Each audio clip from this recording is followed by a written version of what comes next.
Well, happy Thanksgiving. So that means we are getting closer to Festival of Lessons and Carols. Yes, and as we were talking earlier, it feels like Festival of Lessons and Carols now, so we hope some of those warmer temperatures will come back just a little more for that Indian summer, but it is what it is. Exactly. So I know you've been rehearsing. How have rehearsals been going? Just outstanding. I mean, we knew that when we asked Tim Schumacher and Alison Euler to be our directors, that it would really put a new spin on everything, and it has been beautiful. I mean, they really know how, and again, we have 3 rehearsals to put together this whole concert, and the rehearsals are like an hour and a half, maybe 2 hours at the most. And this, again, these are not professional singers. These are your friends and neighbors that you see every day in the grocery store and wherever else, and they are banding together, and some of them sing in church choirs, some of them don't. They just enjoy singing. So, yeah, Tim and Allison both, with the amount of time we have, know how to draw the best sound. I mean, even from the first rehearsal, when we started singing, because I think we actually started with our first song that we were going to sing on Sunday, on December 3rd, "Come Light of Hope." It's basically a variation of "O Come Emmanuel," which is what we usually have done in the past anyway. And spoiler alert, yes, we are going to come out and surround the congregation as we've done in the past. We just think that is such a nice way to start the concert.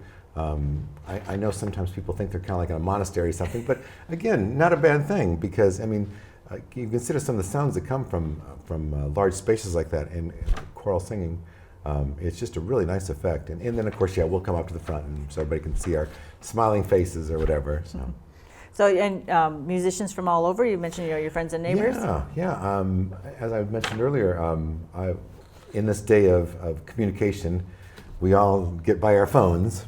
So, I mean, yes, we send emails out occasionally too, but it seems like if I want to communicate with our singers, I shoot them texts.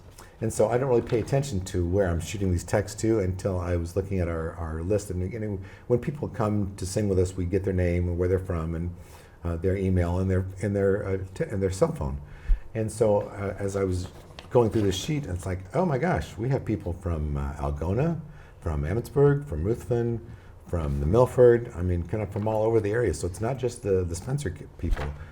We've got some nice people that enjoy singing and enjoy coming to Spencer to sing, and so we were so grateful for that. And again, you had Tim's from Esterville, Allison's from Spirit Lake, so it's really not just, I mean, yes, this has been a Spencer tradition since 1933, and the festival since 1977, but really I think it's evolved into a nice area-wide thing. So anyway, answer the basic question, why should somebody come to Grace Methodist Church on Sunday, December 3rd at 3 p.m., when they could be at home watching their football games? Well, okay, number one, you can tape the football games, okay? And they're going to get along just fine without you. But more importantly, and again, if you go to our Facebook page, Spencer Messiah, we put up some really nice videos with both Allison and Tim, and with Sandy Schmidt, our president of our Spencer Messiah board. And they've all kind of answered that question of why you should come. And it boils down to, this concert is all about Advent. And as you might remember, Advent is about getting ready for the coming of Christ at Bethlehem. And so really, we find our concert is such a nice way to prepare ourselves, prepare our hearts, to take a breather from all my lists of what am I going to get this person, and what are we going to have this, and where are we going to go. I mean, come to Grace on December 3rd at 3 p.m. and just take a breath and just sit back and let our choirs kind of guide you into that process. And I think when you're done with the concert, you're going to just have a sense of peace and joy. And I know you're going to be really surprised. It's like, oh my gosh, this is not a professional choir, but these guys sound really good. Yeah, we do have some accompanists with us. We have Deb Jepson and Ann Davis are going to play a flute duet during offertory, and then Deb actually is going to play with the choir in one of the songs. And then on Do You Hear What I Hear, we actually have a couple high school kiddos coming to play percussionists with us too. So it's not just choral voices. I mean, one of the pieces is a cappella. That's after our fourth lesson, which is generally kind of around that. We're coming back to the manger kind of area in there. We have a piece we've done from years past, Gaudete it's called.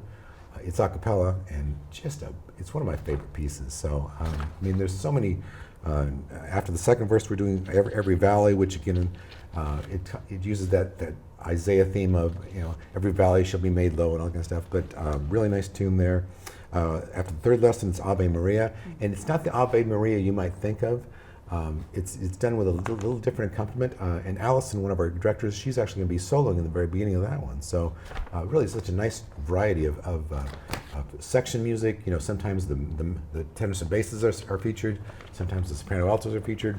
We have soloists. And Gaudete, that actually has two soloists, Deb Meckler and Dean Bush. So people will hear just a nice variety there. And yes, as usual, we finish up after our following seventh lesson. It's Handel's Hallelujah Chorus. So everybody gets to stand up, seventh inning stretch as it were, and enjoy that. And again, even that, I know last week we just did Messiah, so most of our choir members are pretty familiar with Hallelujah Chorus. And as any singer that's sung for a while, you usually sing it, a couple times in your life. And so that really was, for the first time through, was really good. That's good. And then we'll take a break off. It's that Sunday after Thanksgiving. But don't you take a break from listening to things, because that's actually when Tim Schumacher, our director, he also directs the Many Voices Choir from Esterville. And that's when their first concert is in Bancroft, I believe it is. And then Tim's choir also will be singing twice the day before ours on December 2nd. I believe that's in Spirit Lake and in Esterville. And that's an afternoon concert and an evening concert. So if you are now able to catch Tim's choir on the 26th, that Sunday, then make plans to go to Spirit Lake or to Esterville, catch their Many Voices Choir, because they've been preparing since about September actually. So they've had a couple more months ahead of us, but that should be a really nice concert. And then come back to Spencer on December 3rd, Sunday, to Grace Methodist, and get there early, and you'll have quite a concert there. Sounds good. You mentioned offering, so you do collect an offering. Right. We do take an offering this year and next year to help us defray the costs of, in 2025, when we'll have our next Messiah performance. We hire an orchestra to go with that, and we pay them mileage, and we also pay for the fact that they've had training in all these instruments, so we appreciate them sharing our gifts with us, and they certainly don't charge us what they really should, but we do like to honor them with a little gift. So all the funds that we raise through this year and next year at the Festival of Lessons Carols will help us support our Messiah presentation in 2025. Also with the generous support of St. Luke's Homes and Services and the Daybreaker Kiwanis. We also appreciate that very much. Yeah, you can't do it without the help of the community. No, really, it is. It's a team thing. Yeah. All right, sounds good. So December 3rd, 3 p.m., Grace United Methodist Church. Be there. If you're cool, you'll be where you're supposed to be. Perfect. Sounds good. You betcha. Thanks for coming in. Thanks, Karen. We'll be back with more right after this.